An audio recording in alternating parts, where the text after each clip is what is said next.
All right, let's take a look at the new Jet Motors clutch maintenance kit. We have the pre-verto and we have the verto. So we've discovered over the years that these 11 little parts are critical for maintaining your clutch and getting that pedal to feel normal.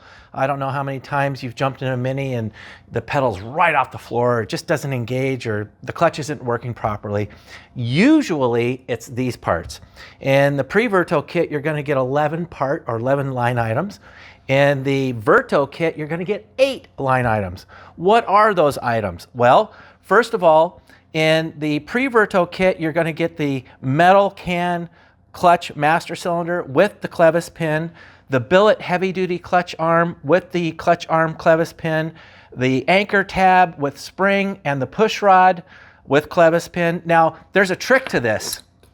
These anchor tabs that we're getting are too wide, unlike the original one. And it's real easy to fix. If you'll come in and look at this closely, you'll see that I put a washer back here with a cotter pin.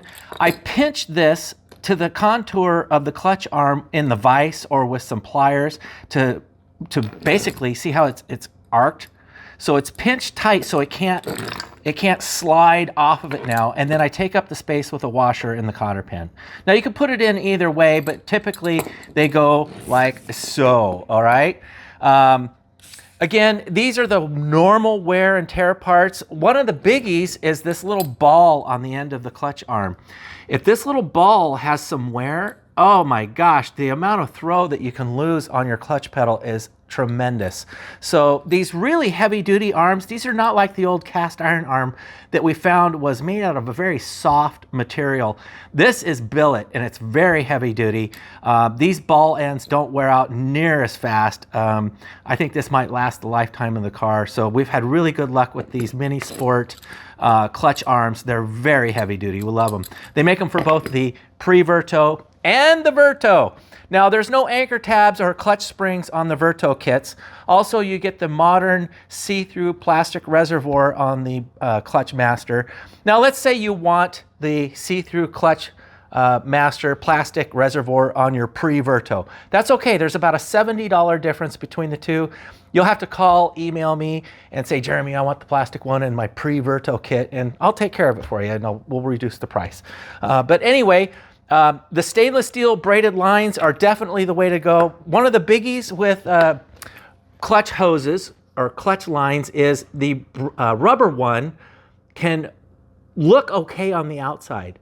But what we've discovered is that they actually swell, and on the inside they restrict the fluid. So even though your rubber clutch hose may look good, you may even think it's new, but it's not.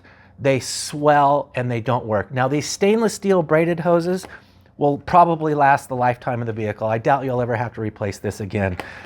They're Teflon lined, they're really good. They give you a much better solid pedal feel. It's not as mushy with the flexing of the rubber line. So again, these are the parts you need for your maintenance on your clutch. These are mostly the hydraulic parts and the wear parts, mostly this ball on the end, both on the verto and the pre-verto. See this ball here? You can tell a verto clutch by this really short clutch arm, and a pre-verto clutch has this long clutch arm. Pretty obvious. So when you're looking at your Mini and you look at the clutch, you can see right off real quick which one is a verto, short arm, pre-verto, long arm. I hope that helped answer some questions, and I hope you look forward to getting your clutch operating properly. And you can do that by going to jetmotorsmini.com and ordering your new Jet Motors clutch maintenance kit. Anyway, they're there. Go check them out, and we'll see you on the next one.